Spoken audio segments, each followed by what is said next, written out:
Olá, estamos começando o programa Cidadania, um programa sobre o cidadão e os seus direitos. Toda terça-feira, 7 horas da noite, a gente chega aqui na tela da TV Câmara Mossoró para levar até você informação sobre os mais variados assuntos. E você que já nos acompanha sabe, mas não custa relembrar. A TV Câmara Mossoró é exibida em parceria entre a TCM, no canal 23.2 da sua grade, e também na nossa parceira Telecab, no canal 2. Nós temos também o nosso YouTube, acesse lá, TV Câmara Mossoró, e assista às nossas edições anteriores do programa. E nós temos também o nosso Instagram, @programa Cidadania, tudo junto. Lá você pode deixar sua crítica, sua sugestão de tema para os próximos programas, seu comentário, sua dúvida. Nós estamos aqui para escutar você e para construirmos juntos, com a sua ajuda, esse canal que é de cidadania. E por falar em cidadania, um tema que traz muito essa perspectiva, né, Adalto? O tema de hoje nós vamos tratar um pouco sobre direito e trânsito, fazendo alusão também a esse maio, né, Maio Amarelo, onde a gente celebra, onde a gente visa combater esses acidentes no trânsito e celebrar a segurança no trânsito, né? E aí, Joyce, hoje nós estamos aqui com o Dr. Davi, né, que irá tratar um pouco acerca do assunto atendente ao trânsito. E nós vivemos realmente o mês de alusão ao Maio Amarelo, né? Que é exatamente a conscientização relativa ao trânsito. Questão de imprudências, infrações, recursos, competências, quem pode, quem não pode. E o Dr. Davi realmente estará conosco aqui, trazendo todos os esclarecimentos aqui ao nosso telespectador. Pois é, no próximo bloco, o nosso convidado, que já se encontra aqui nos estúdios, Dr. Darwin Salles, que é advogado, vai conversar um pouco conosco, tirar um pouco das nossas dúvidas, principalmente também, Adalto, quando ocorrem casos de acidentes no trânsito, né? Qual atitude tomar, o que fazer, quem chamar, o que acontecer se as partes envolvidas não chegam num consenso. Bom, mas essa e outras dúvidas, no próximo bloco, a gente vai tirar aqui com o nosso convidado, Dr. Darwin. Então não saia daí que a gente vai fazer um breve intervalo, é rapidinho e a gente volta já.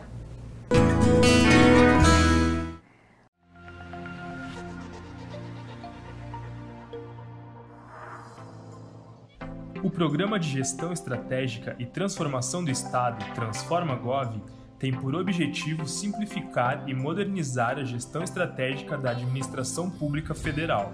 Com uma gestão mais simples, mais moderna e, portanto, mais rápida e eficiente, o governo federal espera economizar recursos e fortalecer a entrega de serviços e políticas públicas à sociedade. Para tanto, a equipe do Transforma-Gov se une à equipe de gestão estratégica dos órgãos da administração pública federal. Juntas, essas equipes realizam um diagnóstico do órgão e identificam suas necessidades de simplificação e modernização administrativa. Esse diagnóstico abrange 5 áreas: governança e gestão estratégica, serviços aos cidadãos, processos, arranjos institucionais e estruturas organizacionais e gestão de pessoas. A partir desse diagnóstico, o órgão e o Ministério da Economia pactuam um plano de gestão estratégica e transformação institucional. Por meio desse plano, o Ministério da Economia apoia a implementação de medidas de eficiência administrativa, bem como de soluções digitais, capazes de tornar a gestão do órgão mais simples, moderna, econômica e eficiente.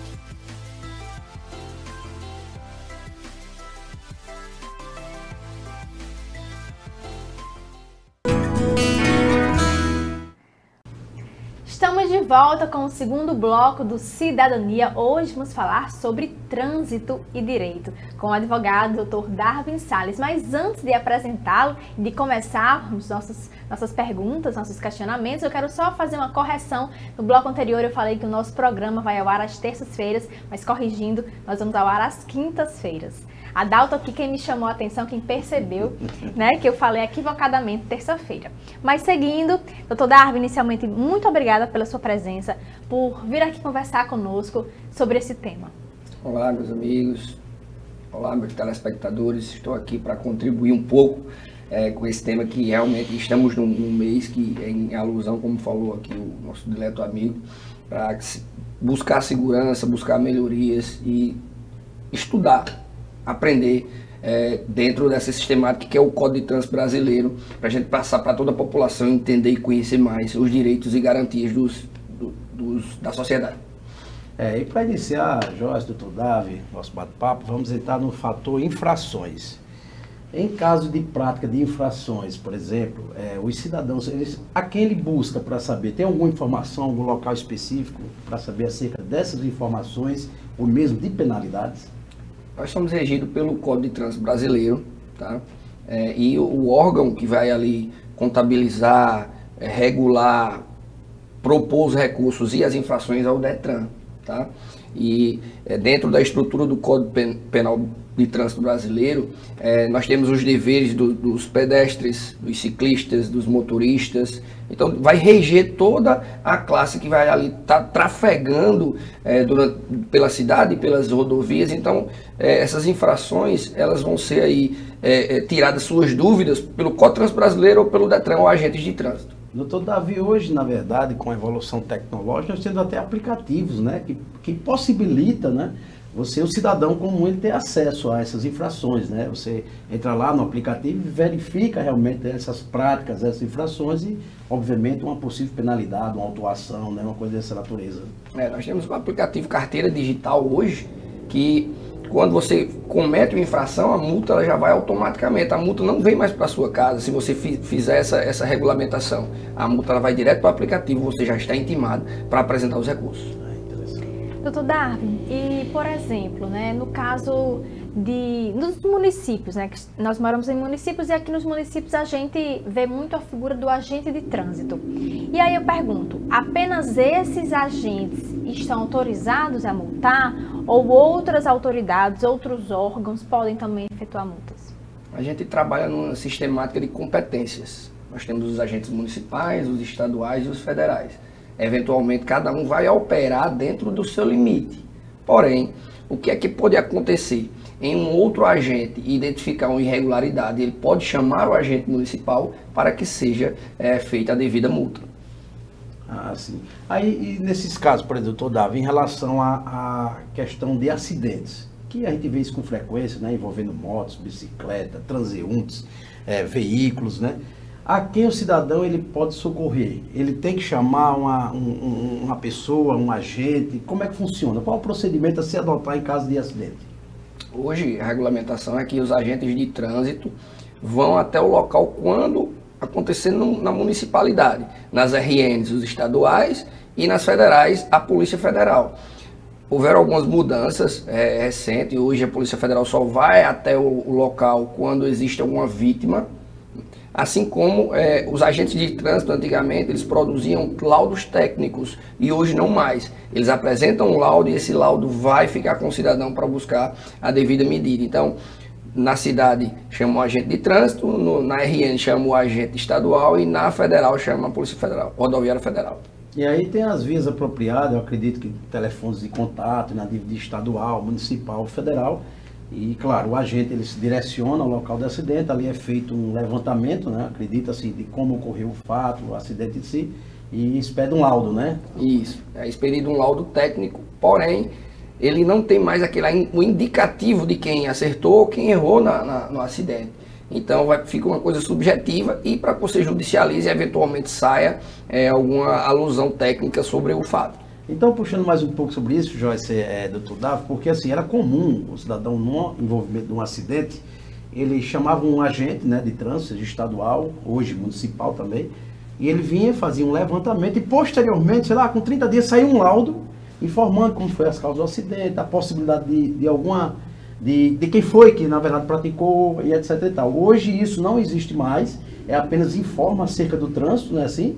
E não tem mais essa questão de laudo como ocorria no passado, né? A grande dificuldade que a gente encontra, inclusive assim, a fragilidade dessa situação, é porque é um laudo técnico. Nós não temos agentes preparados o suficiente com capacidade técnica, que seja perícia, para poder atestar. Então esses laudos estavam se tornando nulos, eles podem fazer indicativos para que realmente se busque uma medida adequada de análise, mas tecnicamente só um perito especialista poderia dar um laudo com alusão de frenagem. A Polícia Rodoviária Federal ela tem essa especificidade, porque no curso de formação você trabalha a perícia, mas nos cursos que seja trânsito e a Polícia Estadual a gente não encontra essa parte da questão da perícia.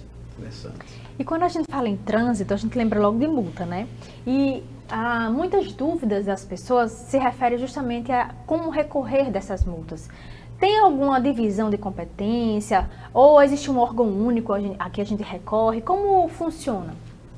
Nós temos o Detran, que é para onde deve ser direcionado, e tem um órgão lá chamado JARE, que é o que vai ali acompanhar as multas. Então, quando chega uma multa, como é que se opera? Você vai receber a multa, você vai ter um prazo de 30 dias para poder fazer o recurso, e aí nesses 30 dias você envia, o processo ele tem 1 ano para ser julgado, sob pena de decadência. Se decair, aí a multa não vai poder ser aplicada, e dentro dessas estruturas vão existir vários recursos e graus para você operar e tentar ali, às vezes você pode converter uma multa em advertência, ou você vai ter que pagar se você perder o recurso.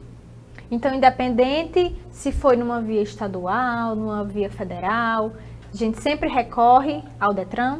Se for municipal, se inicia aqui, no órgão de trânsito da prefeitura. Mas quando ela entra direto para o sistema, aí você vai ter que fazer, porque aqui vai fazer a regulamentação a depender da multa, né? A depender da multa, porque tem a competência municipal e tem a competência estadual.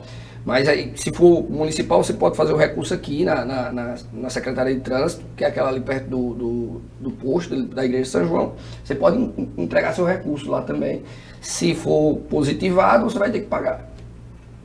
Então, na verdade, o que vai delimitar, Joyce, doutor Davi, é essa questão da competência, né? Onde o acidente, onde o fato ele ocorreu, a nível municipal, estadual ou federal, e, claro, procurar os órgãos competentes, né, administrativos, para que realmente se possa discutir aquela multa, claro, desde o momento de um recurso, né, seja o que for, toda a via administrativa dentro de sua competência, né?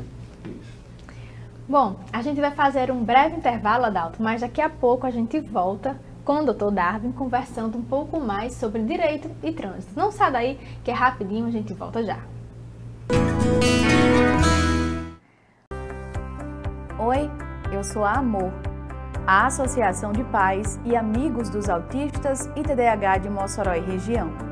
Mas você também pode me remeter ao sentimento, que por sinal, aqui não falta, sempre sobra. E por sonhar com um mundo melhor, com uma sociedade mais informada, inclusiva e tolerante, há 5 anos eu nasci. Eu digo que é de suma importância, né, termos uma entidade como essa, né, para receber, para acolher, né, essas famílias, né, que já vêm com inúmeras dificuldades, né, desde da descoberta do laudo, né, do diagnóstico, né, do seu filho ou sua filha, e todo o tratamento, né, que aí vai se deparar. Então, a associação está justamente para dar esse suporte. Então, por isso, essa é a nossa luta enquanto associação, enquanto cidadão, enquanto pai, e hoje enquanto representante, né, da associação, com toda uma equipe que fazem parte, né, dessa diretoria, os próprios associados que somam conosco para que possamos, né, buscar, né, fazer a inclusão, né, porque políticas públicas é inclusão, né, quando não há políticas públicas, com certeza famílias estão sem ter acesso ao serviço de saúde de qualidade. Por aqui a gente brinca, se diverte e compartilha muitas experiências. Por isso acabamos nos tornando uma grande rede de apoio e suporte. Então a associação tem o intuito mesmo de buscar políticas públicas para beneficiar essas crianças e adolescentes. A associação também busca apoiar as famílias, né, porque assim, quando se recebe um diagnóstico, muitas famílias ficam em choque, né? Então assim, e nós enquanto grupo, a gente dá apoio uns aos outros e isso fortalece muito, né? E a importância da associação é muito grande, porque é esse grupo de apoio. O autismo é uma característica, assim como tem pessoas louras, tem pessoas... Então, se você recebeu o diagnóstico de autismo ou TDAH, não hesite em nos procurar. Estamos de braços abertos e com muitas histórias incríveis que com certeza vão te ajudar. Assim, as pessoas que têm autismo podem viver uma vida normal, ser o que elas quiserem, conseguir o que a pessoa quiser. Para mim foi muito bom ter entrado na associação, porque são muitas experiências trocadas com outras mães, foi muito bom. Dicas, tudo que ajuda, né? Vocês mães que receberam o diagnóstico agora, estão se sentindo sozinhas, vocês não estão sozinhas. Tem o grupo da Amor, da associação. Estamos aqui para acolher todas essas mães que não sabem o que fazer, que estão desesperadas, né? Não se desespere. A Amor está aqui para dar amor para vocês.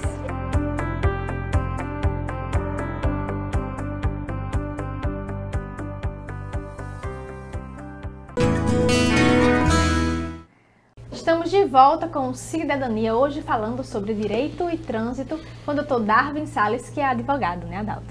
E aí nós tratamos de assunto, inclusive de acidentes, né, de infrações, de punibilidade. Em caso de acidente, doutor Davi, por exemplo, ocorreu um fato, um acidente ocorrido aqui, não pode ser na própria cidade, existe uma maneira de ingressar com a ação para se discutir aquele acidente judicialmente? E, por exemplo, nesses casos especificamente, de quem é a competência para julgar esses processos? Quando nós temos acidentes de trânsito, tem que chamar o órgão competente. Porém, toda a polícia ela tem o dever de segurança, de prevenir, né? E ali aparar a situação da pessoa que sofreu o acidente. E aí você tem que ligar para o SAMU também, eventualmente, se houver vítima. Cada um na sua esfera. Porém, qualquer policial que esteja ali de prontidão, ele vai ter que chamar os agentes de trânsito para se produzir um laudo. A grande dificuldade é quando você tem um condutor que se evadiu do local. Como é que você vai provar como é que foi o acidente, quem realmente deu causa? Mas assim, o órgão competente para julgar a situação de reparação de dano é a Justiça Comum da cidade onde ocorreu o acidente, aqui nas varas cíveis ou nos juizados. A grande dificuldade do juizado o juizado não tem competência para analisar a perícia. E se for pedir uma perícia, o processo vai ser extinto. Então, recomenda-se que seja feita pela via da esfera da Justiça Comum. E a gente sabe que no trânsito nós temos também as figuras dos pedestres e dos ciclistas, né? A gente comumente vê sendo multados os veículos, as motocicletas, mas aí eu pergunto, ciclistas, pedestres, eles também precisam respeitar a lei de trânsito, eles também podem ser multados? Quem estiver quem estiver trafegando, ele vai ser possibilitado e ele garante deveres e obrigações. Então o pedestre, né, o transeunte e o ciclista também estão regulados pelo Código de Trânsito e podem incorrer sim em multa. Agora vai depender do caso. Acho que o artigo 69 do CTB faz uma previsão acerca do pedestre e o 270 também fala sobre questão de trânsito, tráfego e responsabilidades dos pedestres e também de quem estiver trafegando. Como identificar então esse pedestre, por exemplo? Porque bicicleta, né, não tem placa. Então, assim, como ele seria multado pelo CPF? Isso. Nós temos o nosso cadastro, que é o CPF, e aí o agente de trânsito, ele vendo que está havendo incorrência de um crime, ou na verdade não é um crime, né, é uma contravenção. Quando houver, ele pode chegar até a pessoa e aplicar a multa. Inclusive, em alguns estados, a gente tem a questão da multa por lixo. E a multa ela é pessoal, vai ficar no seu nome, no seu cadastro, e aí, eventualmente, o órgão competente, que seja o estado ou o município, vai ter que executar o cidadão. Para você ver, assim, claro que esse também não é um procedimento muito comum, se você falar assim, a aplicação de multa de uma pessoa que é passar no local de um ciclista. Eu acredito que deva haver mais um índice muito pequeno, mas a gente não vê isso falar com frequência. Quando se fala em infrações, direciona geralmente a veículos. A identificação, a placa, a forma de autuação, assim, então dificilmente você vê falar. Mas tem que se atentar pelo fato de que realmente, não só o veículo, mas quem tem a sua bicicleta, quem está na caminhada, quem está usando as vias terrestres, obviamente, ele é passivo de uma punibilidade. Aí, doutor Davi, me diz uma coisa em relação, vamos lá, em relação a CNH, suspensão, que aí também a gente vê com frequência, principalmente o cara vai bebendo, alcoolizado e suspende a CNH. Nesses casos, quais são os procedimentos adotados para recuperação? Por exemplo, até quando ela pode suspender e eu, por exemplo, posso recuperar o direito de dirigir? Muitas vezes esses processos iniciam pelo próprio Detran. E aí a pena pode ser de cassação, suspensão, reciclagem. Cada fato ou cada ato, né, que for praticado vai ter um tipo de questão de punibilidade, né, questão de responsabilidade. Você, às vezes, quando é a primeira vez, o motorista que bebeu embriagado, ele recebe uma suspensão de 1 ano, pede para que vá para reciclagem, ou, em alguns casos, quando é muito grave, aplica-se a previsão de cassação da carteira. E falando, né, Adalto falou aí, por exemplo, nos casos de direção e álcool, né? Nesses casos, inclusive é uma das infrações mais fiscalizadas, né? O cinto de segurança, o motorista ali que possivelmente pode estar embriagado. A gente escuta muito falar na lei seca, mas eu pergunto, quais são as penalidades para esse infrator, né? No nosso exemplo aqui, esse motorista que está dirigindo acima dos limites toleráveis de álcool? Aplica-se a multa, tá? Aproximadamente R$3.000, assim como você vai ter aí os seus pontos, vão ser aplicados pontos na carteira, só que o beber e dirigir é considerado uma multa gravíssima. Então, inicialmente, o Detran já começa um processo de cassação ou suspensão da carteira. Existindo o prazo de 30 dias após a ocorrência do fato, você tem 30 dias para recorrer. Se você não recorrer, a multa ela entra no sistema, é aplicada no veículo, a multa para beber sob influência de álcool, dirigir sob influência de álcool, é aplicada no veículo e os pontos vêm para a carteira do cidadão. E aí, aproveitando exatamente esse assunto ligado ao álcool, Joyce, você bem colocou, porque assim, eu acho que um dos maiores índices, principalmente de aplicabilidade, o que se comenta com frequência, é exatamente o que diz respeito à lei seca, porque, como o doutor Davi disse, alguns fatos ligados ao trânsito muitas vezes têm uma gravidade. E essa gravidade, em grande parte, está ligada, por exemplo, ao álcool, que a gente tem visto aí com frequência nas estradas, a nível local, né, de pessoas, infelizmente, terem havido ceifadas por irresponsabilidade de pessoas que bebem e saem, obviamente, conduzindo o veículo. E aí, se falando nisso, por exemplo, eu fui abordado, obviamente, numa blitz lá qualquer, e me solicitam para se fazer o teste bafômetro. E eu me nego. Claro, o condutor, ele nega a fazer. Ele é obrigado a fazer, ele pode se negar em caso de negativa, por exemplo. Como é que o agente de trânsito pode, no caso, enquadrá-lo, ou seja, autuá-lo como realmente, possivelmente, tenha ingerido bebida alcoólica? Nós já somos obrigados a produzir prova contra nós mesmos. É uma garantia constitucional que cabe ao cidadão. Então é um direito seu, fazer ou não. O policial ou o agente de trânsito também não pode pressioná-lo para tal, sob pena de nulidade. Porém, como seria feito? É feito um auto de constatação. O agente pode fazer esse auto para dizer se você estava dando indicativos, né, se você estava cambaleando, se você estava deambulando de maneira errada, se você estava com aparência física de embriaguez. Então existe esse auto de constatação que pode ser feito, mas o cidadão não precisa nem é obrigado a fazer a questão do bafômetro. Posteriormente ele vai ter que fazer o recurso ou informar o porquê se recusou de fazer o teste do bafômetro. E aí, assim, para que, obviamente, o nosso telespectador ele entenda também, o fato de negativo não quer dizer que ali vai gerar uma impunidade, né? Na verdade, ele pode até deixar de responder um processo, quem sabe, criminal, né, proveniente daquele ato, até porque se não detecta que aquela pessoa em si ela está sob o efeito que passa dos limites, né, alcoólico, obviamente, e ocasiona a possibilidade de ocasionar um acidente, ele não impede de responder um procedimento administrativo, que eu digo, administrativo no que diz respeito à suspensão de uma carteira, e aí ele vai entrar com recurso, etc e tal, né? Mas, assim, dependendo da forma como você estiver conduzindo, está claro que é exatamente esse laudo de constatação é quando realmente fica visível que aquela pessoa em si, ela está conduzindo sob efeito do álcool, não só pelo fato de ter ingerido, mas porque ele está sem condições de dirigibilidade. E aí a gente vê, às vezes, nas redes sociais, até brincando, assim, os policiais rodoviários tem casos que abordam pessoas que você vê que a pessoa está totalmente fora de si. E aí tem eu acho engraçado, tem um deles que ele tenta colocar para o cara soprar, e o cara quer cantar, quer assoprar, fica pitando, então, assim, são esses casos dessa natureza, cambaleando, em que o agente, obviamente, usando o seu poder de polícia, né, ele pode, naquele ato em si, conduzir, quem sabe, até a delegacia e prender ele flagrante, né? Tem um aparelho agora recente que foi criado, que ele faz a detectação de álcool no ambiente. Não precisa mais você fazer o bafômetro. Se ele colocar o aparelho dentro do carro, já avisa que existe álcool dentro do veículo. Aí isso aí, meu amigo, já automaticamente o policial já manda você fazer o bafômetro ou não. Vai depender do nível etílico. É interessante, só puxando um pouco, porque eu não me lembro da minha vida de direção, de abordagem acerca do bafômetro. Acho que eu fui há muito tempo, mas recentemente ali na João da Escócia. Uma fila de carro, já tendo uma lei seca, o pessoal proveniente aí de Natal, né? De Natal estava fazendo essa lei, ou essa blitz. E realmente o aparelho que eles utilizam, ele não tem isso mais de estar soprando não. Você baixa aqui o vidro, ele encosta aqui, você dá um soprozinho à distância mesmo, né? E ele já vê a possibilidade de detectar ou não, ou até no ambiente do veículo, né?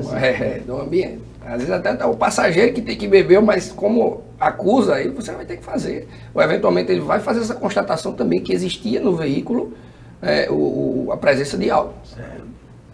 Pois é, e falando em álcool, falando em direção, a gente vai fazer um breve intervalo agora, mas no próximo bloco a gente volta falando justamente sobre essa conscientização e sobre a segurança no trânsito. Então não sai daí, rapidinho a gente volta já.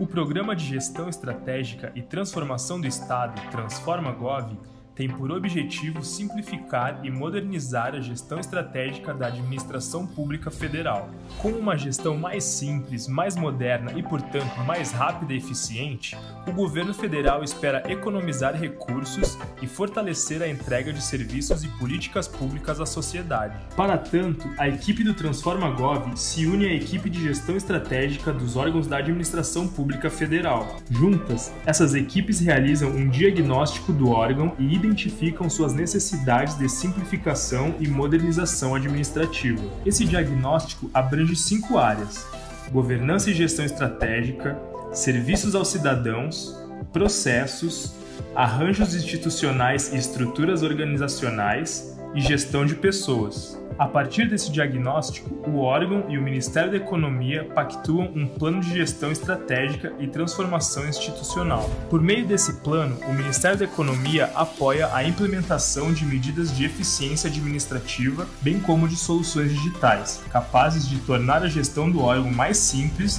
moderna, econômica e eficiente.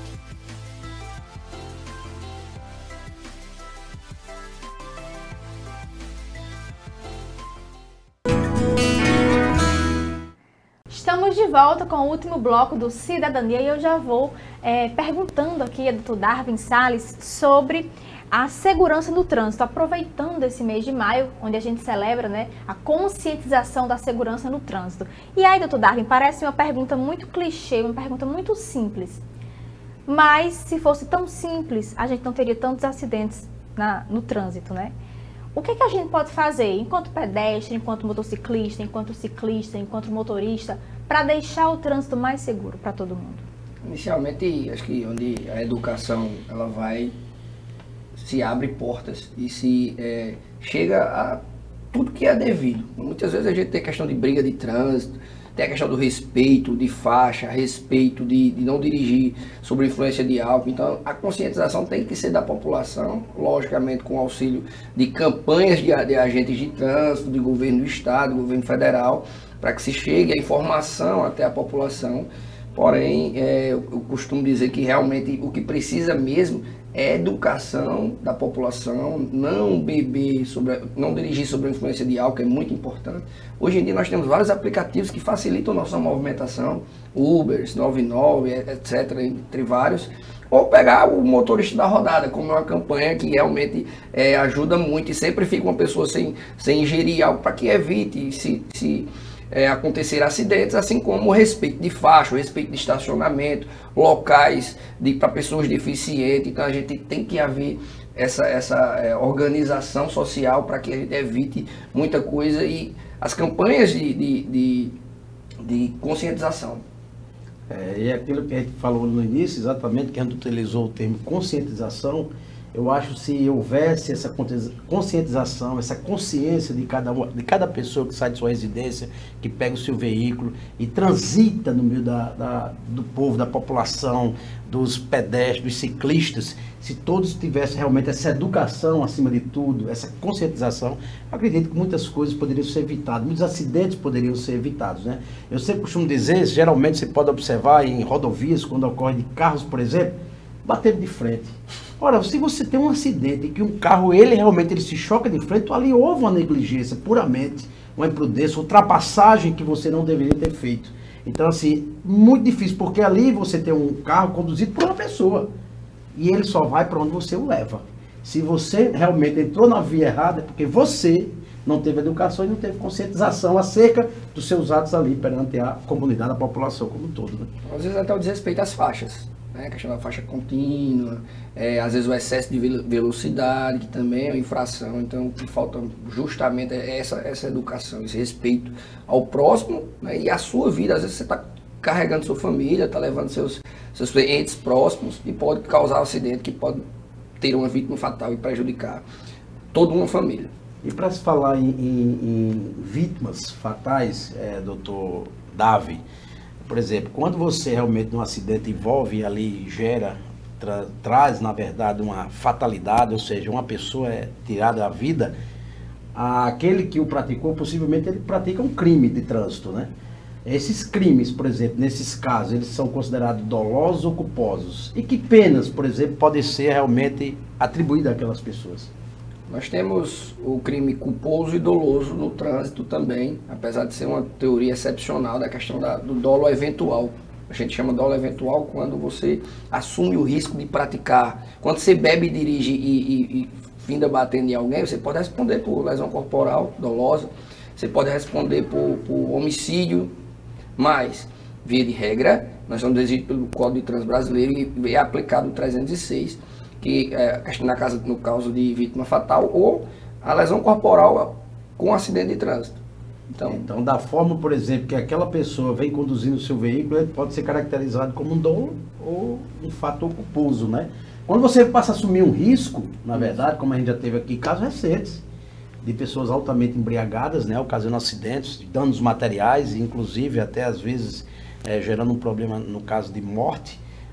Quando você sai de sua residência, você vem ou sai de um barzinho bebendo, então a partir daquele momento você passa a assumir um risco, que pode inclusive responder por um crime doloso. Né? Nós temos agora um caso recente, que é esse rapaz do Porsche aí, que está respondendo por homicídio doloso, que ele estava com excesso de velocidade e também tinha ingerido bebida alcoólica e infelizmente ceifou a vida de um senhor, um pai de família, e está respondendo, e além de tudo, a pressão social sobre isso. Pois é. Doutor Darvi, a gente teria inclusive outras perguntas a fazer, né, Adalto? Mas, infelizmente, em virtude do tempo, não vai ser possível.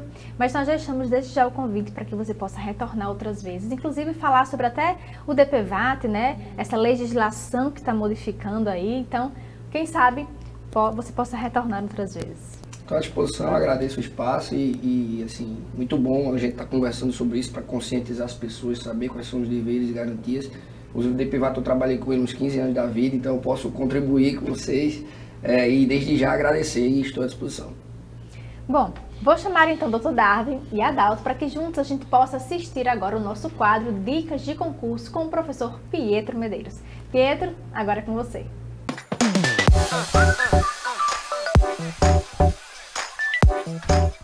Olá, você que nos assiste, este é o quadro O Povo Quer Saber, no nosso programa Cidadania, na TV Câmara Mossoró. Hoje vamos tratar de mais um tema muito importante, vamos tratar do tema greve do servidor público. Sabemos que alguns órgãos de segurança pública, tanto no nosso estado como em outros estados, estão dando aí alguns sinais, alguns alertas de que vão parar suas atividades. Daí recebemos inúmeras perguntas relacionadas ao seguinte: os policiais civis, os policiais militares podem fazer greve?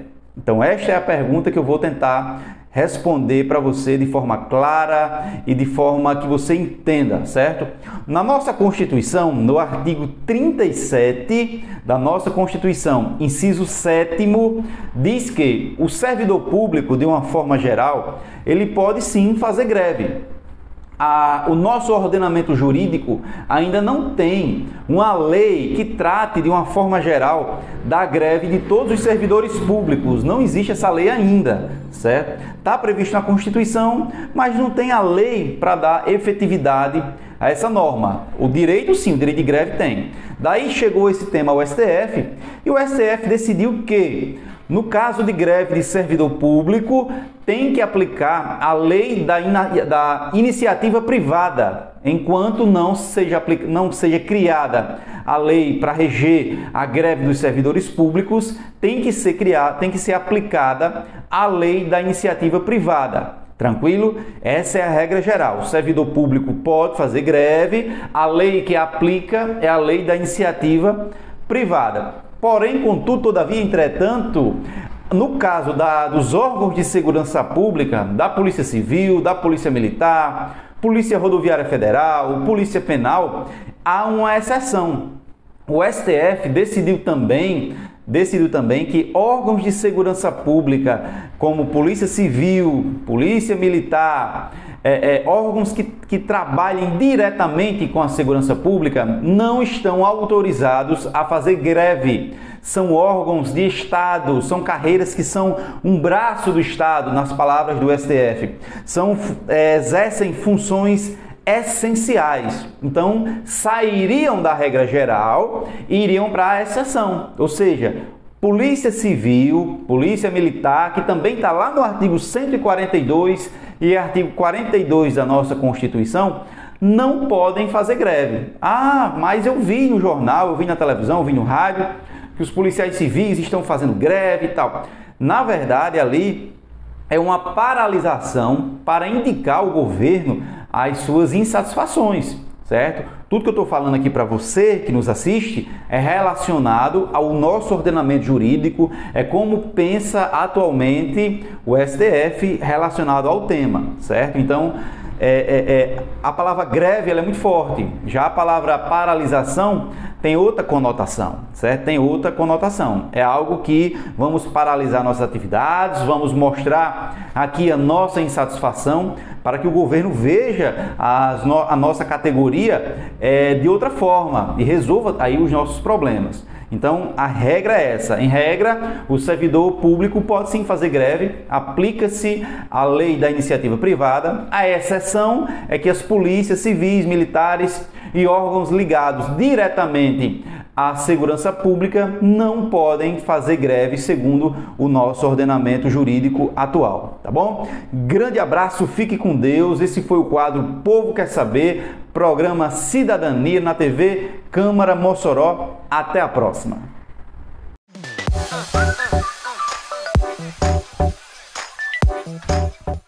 Muito obrigada, professor Pietro Medeiros, mais uma vez por participar aqui do Cidadania com o nosso quadro sobre concursos para os nossos telespectadores concurseiros. Mais uma vez a gente agradece a participação do Dr. Darwin, né, Adalto? E aqui eu quero aproveitar a oportunidade, Joyce, para reforçar, na verdade, esses agradecimentos, né, Dr. Darwin, muito bem solícito aqui, esteve conosco e trouxe grande esclarecimento e bom esclarecimento. Tenho certeza que o nosso telespectador hoje ele sai um pouco inteirado acerca da sua conscientização, da sua questão de educação e, sobretudo, das possibilidades de penalidade, de infrações a quem recorrer. Para nós foi uma felicidade e, quem sabe, na outra oportunidade, doutor Davi, tratando até um assunto direcionado ao trânsito, quem sabe o DPVAT, você esteja aqui conosco novamente. Bom, o programa de hoje vai chegando ao fim. Nós agradecemos a sua participação, sua companhia e lembramos, né, que na próxima quinta-feira, 7 horas da noite, a gente volta com mais um programa Cidadania. Fique agora com a programação da TV Câmara Mossoró. Até mais!